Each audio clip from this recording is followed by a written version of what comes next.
Today we will be discussing about PN junction and an experiment to find the voltage current characteristics of the PN junction diode. We will start from the basic presumption that we have studied the solid state devices, the semiconductor, what is the semiconductor, and how we dope the semiconductor with the trivalent and pentavalent impurities to get the p-type and n-type semiconductors. I'm presuming that you have read this in your previous classes. So we start with the PN junction, and PN junction is an interface or a boundary between the two semiconductor types, that is p-type and n-type. When the two semiconductors, the p-type and the n-type semiconductors are uh, pasted together, then the boundary is called the PN junction. The p side of the positive or the positive side of the semiconductor has an excess of holes, and the n side or the negative side has an excess of electrons. As you know, we use different kinds of semiconductors to make this PN junction, and there are two processes that follow in the conduction across the PN junction. They are diffusion and drift. As you all know, the diffusion is the movement of a particle from a region of higher concentration to the region of lower concentration. So in the p-type, the holes are having a higher concentration, and in the n-type, the electrons are having the higher concentration. So by the process of diffusion, automatically the electrons from the n side will move towards the p side, and the holes from the p side will move towards the n side. That is the diffusion. And when an electron diffuses from the n side to the p side, an ionized donor is left behind on the n side, which is immobile. This is the donor. As the process goes on, a layer of positive charge is developed on the n side. This is the layer of the positive charge. Similarly, when a hole goes from the p side to the n side, an ionized acceptor is left behind on the p side, resulting in the formation of a negative charge layer on the p side. This is negative charge. This region of positive charge and negative charge on either side of the junction is termed as the depletion layer region. This is the depletion region. And due to the positive space charge region on either side of the junction, an electric field is developed whose direction is from the positive charge towards the negative charge. Due to this electric field, an electron on the p side of the junction moves to the n side of the junction, and this motion is called drift. And the direction of the drift is opposite to that of the diffusion. So there are two processes. Firstly, it is diffusion, and then there is drift. In this diagram, you can see the formation of this is space charge region. And in terms of the Fermi levels, you can see that the Fermi level comes in a straight line. This is the electric field. The electric field goes below down at the junction. And let us come to the biasing. Biasing, as you all know, that we mean how the diode is connected in the circuit. So since we all know there are two types of operating region in the PN junction diode, the p-type material and the n-type material. So we have three types of biasing in the PN junction. First is the zero bias. The zero bias is when there is no external voltage applied to the PN junction diode. Second is the forward bias, when the positive terminal of the voltage potential is connected to the P type and the negative of the battery is connected to the N type. And the reverse bias, when the positive is connected to the negative of the battery and the negative is connected to the positive of the battery. So if we first start with the forward bias, you can see that the positive of the battery is connected to the P type and the negative of the battery is connected to the N type. So there we have two electric fields in this. One is the built-in electric field at the PN junction, and another is the applied electric field. These two electric fields are in opposite direction.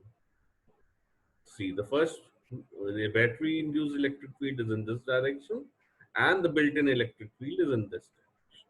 And when these both the electric fields add up, The resultant electric field has a magnitude which is less than the already built-in electric field. Since the electron both they are in opposite direction, so the built-in electric field is much smaller. So this results in a less resistive and a thinner depletion region. And the depletion region's resistance becomes negligible when the applied voltage is large. In silicon, at a voltage of 0.6 volts, the resistance of the depletion region becomes completely negligible and the current flows across it. But in reverse bias, both the electric fields are in the same direction. And when the two fields are added, the resulting electric field is in the same direction as the built-in electric field, creating a more resistive and a thicker depletion region. So to overcome this, we have to apply a higher voltage.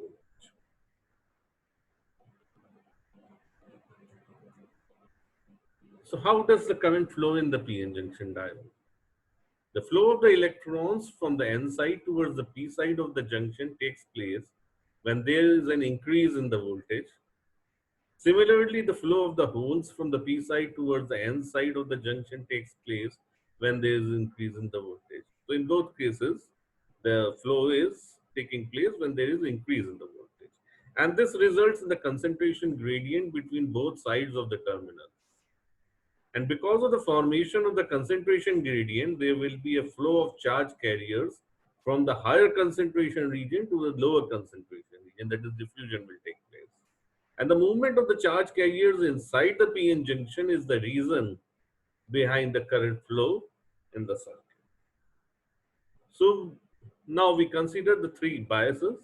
First is a zero bias, that there is no external voltage applied, and this means that when there is no external voltage applied, there is no potential barrier at the junction, does not allow the potential barrier at the junction does not allow any flow of the current. When there is a forward bias, that means the positive of the battery is connected to the P-type and negative to the N-type semiconductor, there is a reduction in the potential barrier. Like we discussed previously, current flow increases slowly and the curve obtained is non-linear as the voltage applied to the diode is overcoming the potential barrier. This is the overcoming the potential barrier. We are increasing the voltage and this energy goes in overcoming the potential barrier, and at a certain voltage, the potential barrier is overcome and the conduction is charged gradually. And once the potential barrier is overcome by the diode behaves normal and the curve rises sharply as the external voltage increases and the curve so obtained is linear. So from here it was a linear.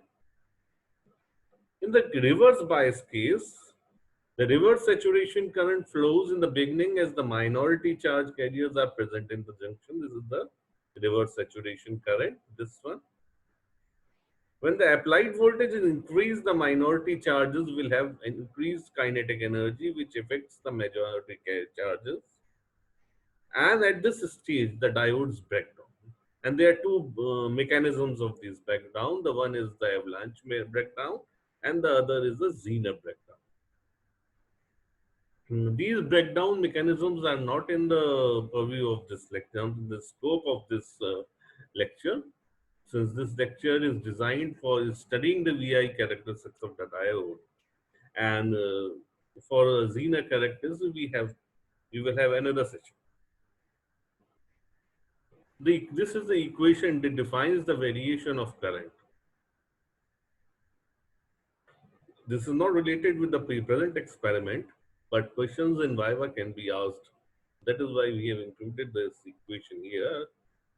And of course, let's not forget about the applications of the PN junction diode. And the diode can, as you all know, it's used in every rectifier circuit. Every rectifier circuit means that all the electronic gadgets work on the direct DC current. So, but in our household supplies, we are getting AC, so we need to convert all the AC into DC. For that purpose, we require a rectifier, and a diode is the best rectifier available.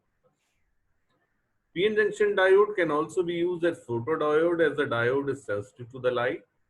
It is also used as solar cells. It is also used as rectifiers in many electric circuits and in a voltage controlled oscillator. So let's start with the experiment.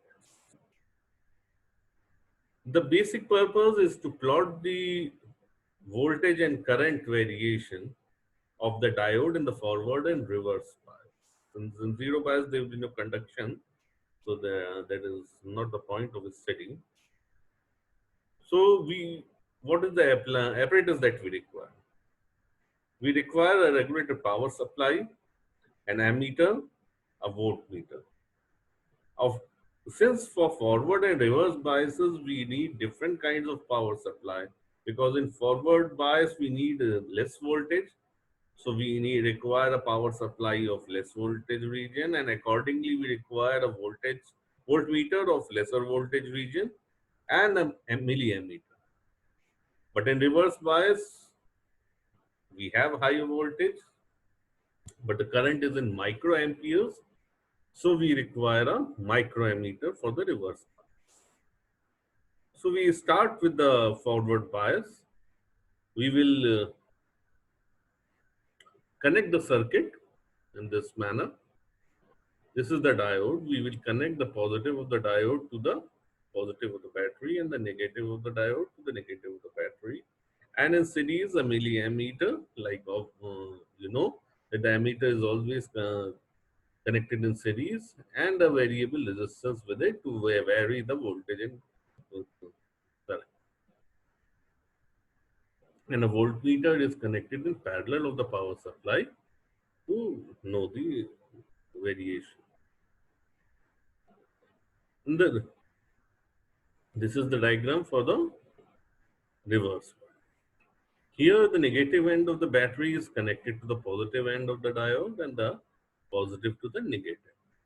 Here we use, instead of milliammeter, we have a microammeter and a voltmeter here. This is the circuit for the reverse bias.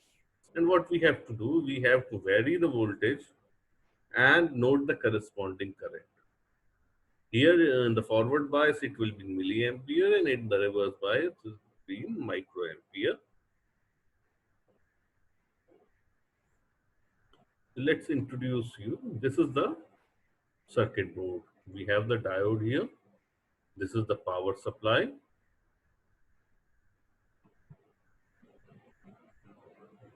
Voltmeter, ammeter, and this is both the supplies. So let's start with the forward bias. We draw the circuit diagram of the forward bias. This is the diode.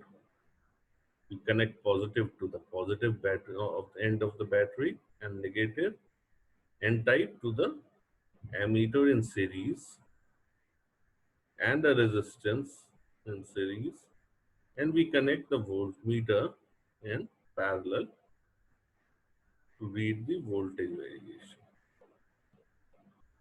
So this is the circuit. You may draw a rough graph here, or you may take the readings first and note it and draw the graph afterwards. So better it will be if you note the readings and draw the graph afterwards. So on y-axis we plot the current, which is in milliampere, and on x-axis we plot the voltage, which is in volts. So we have got the connecting wires. We will connect. First connection is from the battery. In forward, we will be using this 0 to 3 volt battery, and this we have connected the positive to the positive end of the diode. The negative end of the diode is connected to the positive of the milliammeter, and the negative of the milliammeter is connected to the negative of the power supply. And the voltmeter is now connected in parallel to the battery.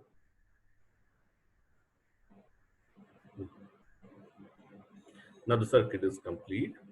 You can see there are some knobs. This knob is for switching on the circuit. This is for the voltmeter ranges, So since in the forward bias we are using 0 to 3 volt supply, so we should have a voltmeter of 3 volt range. We switch it on. In the forward we need a milliammeter, so we switch it to the milliammeter position.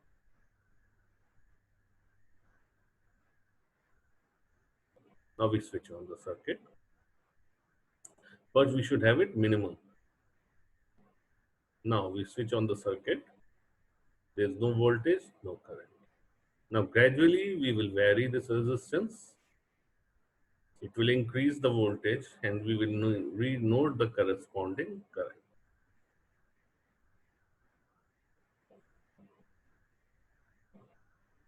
We are calibrating the axis.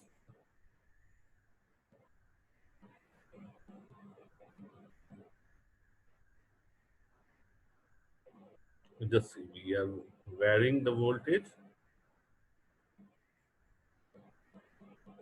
Like this is the first reading. This is the voltage, and there is a current. We note the two readings, the voltage and the current. And similarly, we repeat these readings till we get a linear curve. Now to start with the reverse bias.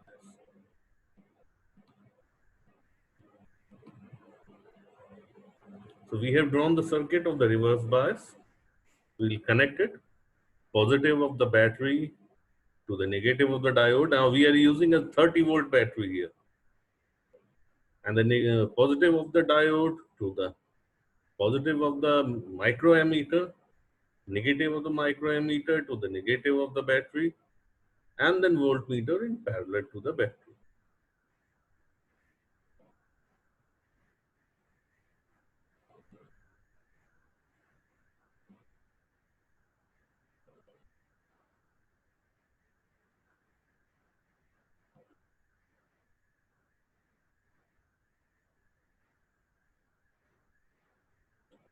Now we switch to the respective ranges of the voltmeter. 30 volt power supply to the 30 voltmeter range, and the emitter is in the microammeter region. Now we position, now we increase the voltage, and there is corresponding increase which is in microammeter. The reading is in microamperes. So this is the experiment. And these are the Viva questions that you should prepare. And these are not the only questions that can be asked in the Viva. There are many questions that can be asked, but these, what we some felt it necessary for you to know. And we end our video here. And in case of any queries, you can put it in the chat box and we will reply to it to the answer. And thanks for listening. And please subscribe and to our channel and express your views. Thank you.